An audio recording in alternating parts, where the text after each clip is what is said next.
Nagarjuna, Dhanush, Rashmika combination లో శేఖర్ కమల దర్శకత్వంలో తెరకెక్కిన లేటెస్ట్ ఫిలిం కుబేరా. గత వారం థియేటర్లోకి వచ్చిన ఈ మూవీ మొదటి షో నుండి పాజిటివ్ టాక్ తో రన్ అవుతూ అంచనాలను మించి వసూలును సాధిస్తోంది.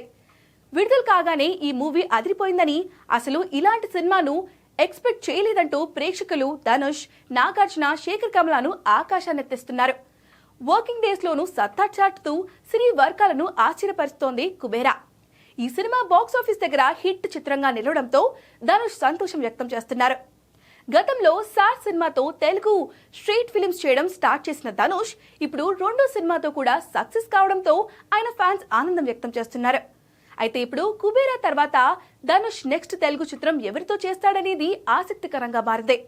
కాగా ఇప్పటికే ధనుష్ తన తొలి తెలుగు చిత్ర దర్శకుడు వెంకీ అట్లూరికి మరో సినిమా చేసేందుకు గ్రీన్ సిగ్నల్ ఇచ్చినట్లుగా తెలుస్తోంది. ఈ సినిమాను 2027లో ప్రారంభించే అవకాశం ఉన్నట్లు తెలుస్తోంది.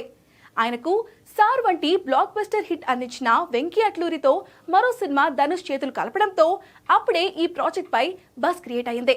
ప్రస్తుతం వెంకీ అట్లూరి హీరో సూర్యతో ఓ సినిమా చేస్తున్నాడు.